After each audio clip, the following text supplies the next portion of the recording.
నంద్యాలలో కలకలం hotel chicken ముక్కలో బొద్దింక కలకలం రేపింది. కస్టమర్ ఫిర్యాదుతో రంగంలోకి దిగిన ఫుడ్ సేఫ్టీ అధికారులు సదరు హోటల్పై మెరుపు దాడులు నిర్వహించారు. నంద్యాల పట్టణంలోని ఫరూక్ నగర్లో ఉన్న ఓ ప్రముఖ హోటల్లో నిర్లక్ష్యం వెలుగుచూసింది. ఒక వినియోగదారుడు ఆర్డర్ చేసిన చికెన్ డిష్లో బొద్దింక కనిపించడంతో దీనిపై సదరు వినియోగదారుడు వెంటనే ఆహార భద్రతా అధికారులకు ఫిర్యాదు చేశారు. కస్టమర్ ఫిర్యాదుపై తక్షణమే స్పందించిన ఫుడ్ ఇన్స్పెక్టర్ వెంకటరమణ తన సిబ్బందితో కలిసి ఆ హోటల్పై ఆకస్మిక తనిఖీలు చేపట్టారు.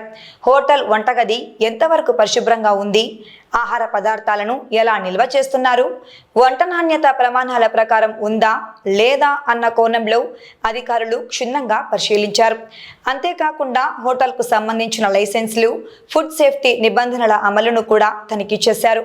ఆహార భద్రతా నిబంధనలను ఉల్లంఘించినట్లు తేలితే సదరు హోటల్ యాజమాన్యంపై కఠిన చట్టపరమైన చర్యలు తీసుకుంటామని ఫుడ్ ఇన్స్పెక్టర్ వెంకటరమణ ఈ సందర్భంగా హెచ్చరించారు. ఈ రోజు నంద్యాల పట్టణంలో గల ఫరూక్ నగర్ లోని క్లాసిక్ బిర్యానీ హౌస్ లో నిన్న రాత్రి చికెన్ రోస్ట్ లో బొద్దింక వచ్చిందని మీడియాలో వైరల్ అయినందువలన ఆ మీడియా ఆధారంగా బేస్ చేసుకొని మేము ఈ రోజు నంద్యాల ఫరూక్ నగర్ లో ఉండే క్లాసిక్ బిర్యానీ హౌస్ ను తనిఖీ చేయడం జరిగినది. ఆ తనిఖీలో భాగంగా కిచెన్, వంటశాలను మరియు వారు తయారు చేయ ప్రదేశాలను కూడా ఇన్స్పెక్షన్ తనిఖీ చేసి అక్కడ ఉన్న లోటుపాట్లను వాళ్ళకి వివరించి ఈ విధంగా ఉండకూడదు, నీట్గా చేసుకోమని కూడా వాళ్ళకి సజెషన్లు ఇచ్చి ఇంప్రూవ్మెంట్ నోటీస్ కూడా ఇవ్వడం అనేది. అలాగనే అక్కడ వాళ్ళు తయారు చేసి పెట్టిన చికెన్ దమ్ బిర్యానీ ఒకటి శాంపిల్గా నమూనాను సేకరించి ఈ నమూనాలను చెన్నై ల్యాబ్కు పంపుతున్నాము.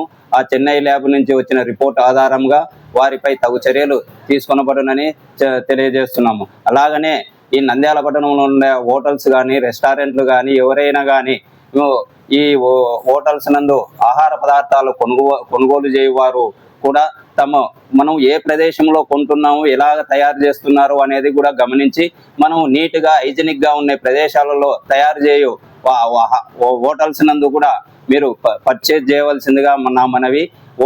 మేము చెప్పేదే కాదు, మీరు కూడా వారికి అవేర్నెస్ కల్పిస్తూ, హోటల్ యజమానులకు అవేర్నెస్ కల్పిస్తూ అక్కడ తయారు చేసే ప్రదేశాలను కూడా మీరు చాలా గుర్తించి ఒకవేళ అనైజినిక్గా ఉంటే అటువంటి వారి దగ్గర మీరు కొనుగోలు చేయకుండా హైజినిక్గా ఉండే తయారు చేసే హోటల్ యజమానుల దగ్గరనే ఆహార పదార్థాలు కొనుగోలు చేసి మీ ఆరోగ్యంను భద్రపరచుకోవలసిందిగా మేము సూచనలు చేస్తున్నాము. అలాగనే ఎక్కడైనా కానీ ఏదైనా కానీ అనైజినిక్గా ఉంటే మాకు తెలపవలసినదిగా కూడా కోరుచున్నాము.